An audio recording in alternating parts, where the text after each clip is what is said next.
আসসালামু আলাইকুম। আমন্ত্রণ বাংলা ভীষণ সংবাদে আপনাদের সাথে আছি আমি ফারজানা কমি। মহান মে দিবস আজ। বিশ্বের শ্রমজীবী মানুষের ন্যায্য অধিকার আদায়ের ঐতিহাসিক দিন। বাংলাদেশে এবারের মে দিবসের প্রতিপাদ্য শ্রমিক মালিক গর্ব দেশ, স্মার্ট হবে বাংলাদেশ। মহান মে দিবস উপলক্ষে রাষ্ট্রপতি মোহাম্মদ শাহাবুদ্দিন ও প্রধানমন্ত্রী শেখ হাসিনা পৃথক বাণী দিয়েছেন। এদিকে যাদের শ্রম ঘামে সচল দেশের অর্থনীতির চাকা, সেই শ্রমিকরা মজুরি পান নামমাত্র। বিভিন্ন ক্ষেত্রে উন্নয়নের বিপরীতে এখনও উন্নতি নেই শ্রমিকদের জীবন মানে। 3 বেলা খেয়ে পড়ে বেঁচে থাকাই কঠিন তাদের। সব খাতে শ্রমিকদের ন্যূনতম মজুরি 20,000 টাকা নির্ধারণের পরামর্শ বিশেষজ্ঞদের। আমানুল্লাহ ওয়ালসের তোলা ছবিতে শুভ মাহফুজের রিপোর্ট। দেশে 2 রকম খাতে কাজ করেন শ্রমিকরা। আনুষ্ঠানিক খাতে মাত্র 20% আর বাকি 80%ই কাজ করে অনানুষ্ঠানিক খাতে। অনানুষ্ঠানিক খাতের শ্রমিকদের নেই নিয়মিত কাজের ব্যবস্থা। মজুরি কাঠামো তো দূরের কথা, কাজের নির্দিষ্ট সময়সীমাও নেই তাদের। দিনমজুর আরজিনা আক্তার, স্বামী আর 4 সন্তান নিয়ে 6 সদস্যের পরিবার তার। 2012 সাল থেকে দিনমজুরির কাজ করেন রাজধানীর আমিনবাজার লঞ্চ ঘাটে। পাথর বোঝাই টুকরি বহন করে দিনে আয় করেন 400 থেকে 500 টাকা। কত কষ্ট করে তুলতেছি, আনতেছি, আর এর কাজ তো আর প্রত্যেক দিনে করতে পারি না আমরা। যদি 2 দিন করি 3 দিন খাদের শরীরকে রান্ত হয়ে যায়। একটা ভালো জিনিস কিনবা যাব, দাম বেশি কিনবার পাই না, ওইটা কি করে আমরা থইয়া যেটা চলে না আমরা ওইটা একটু নিয়ে আসি। আরজিনা আক্তারের মতো একই অবস্থা দিনমজুর আলাউদ্দিনেরও। তীব্র তাপপ্রবাহে সারাদিন কাজ করে যে টাকা পান তা দিয়ে সংসার চালানোই কঠিন।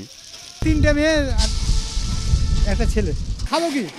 কাজ করে যাবে, এটা না করলে ওইটা করতে হবে, ওইটা না করলে আরেক যাতে করতে হবে।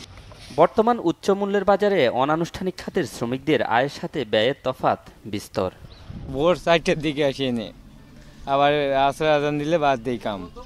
500-600 টাকা ইনকাম হয়, এগুলো দিয়ে আমরা চলি। রাতের হাঁসটা বাজে আই আর দিনের হাঁসটা লাগাত করি 300-400। 500 গাড়ি মাল না হলে পরে 10 জন মানুষ পাম হইলো 600-700 করে পাই আর কি, তাতে আমাকে হয় না। এই বাংলাদেশ সরকার মনে করেন রোড গাটলে আছে ব্যস্ত, সাধারণ জনগণের জন্য তো সে না। একটা টুরকিট আনলে হলো 2 টাকা 2.5 টাকা পাওয়া যায়। এই কষ্ট করে আমরা মনে করেন আহার পরিবার চালাই। দ্রব্যমূল্যের যে দাম এখন, এটা যদি বাংলাদেশ সরকার যদি মনে করেন একটু দ্রব্যমূল্যের দাম কমায়, তাহলে আমরা কোনো মতে জীবিকা সংগ্রহ করে মনে করেন চলাফেরা করতে পারবো। আর আনুষ্ঠানিক খাতের শ্রমিকের নামমাত্র মজুরি ও নিরাপত্তার ব্যবস্থা থাকলেও বিশ্বের অন্যান্য দেশের ধারে কাছেও নেই তা। বেসরকারি সংস্থা বিলসের গবেষণা দেখা যায়, বাংলাদেশ পোশাক রপ্তানিতে বিশ্বের 2য় দেশ হলেও প্রতিযোগী অন্যান্য দেশের তুলনায় সবচেয়ে কম মাত্র $111 মজুরি এখানকার শ্রমিকদের। আর সবচেয়ে বেশি $360 মজুরি পান তুরস্কের শ্রমিকরা। এমনকি প্রতিবেশী দেশ ভারতেও ন্যূনতম মজুরি $172। কোনো রকমে বেঁচে থাকতে হলেও শ্রমিকদের ন্যূনতম মজুরি 20,000 টাকা হওয়া উচিত বলে মনে করেন শ্রমিক নেতা আবুল হোসাইন। বর্তমান উচ্চমূল্য বাজার ব্যবস্থায়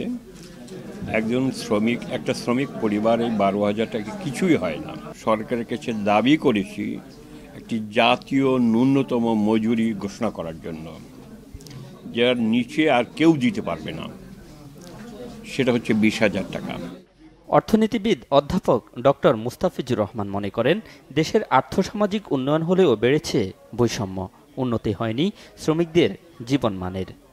আর্থসামাজিক যে উন্নয়ন আমাদের হয়েছে বিগত সময়, এটাতে সবাই লাভবান হয়েছেন কম বেশ, কিন্তু যেটা নাকি আমাদের জন্য দুশ্চিন্তার কারণ সেটা হলো যে এখানে তুলনামূলক শ্রমিকের যে অংশ সেটা কিন্তু কমছে, যেটার কারণে আমাদের দেশে অর্থনৈতিক উন্নয়নের সাথে সাথে আবার আমাদের বৈষম্য বাড়ছে, আমাদের আয় বৈষম্য, ভোগ বৈষম্য, সম্পদ বৈষম্য বাড়ছে, এবং আমাদের জাতীয় আয়ে শ্রমের যে অংশ যেটাকে ওয়েজ কম্পোনেন্ট বলা হয় সেটা কিন্তু ক্রমান্বয়ে কমছে।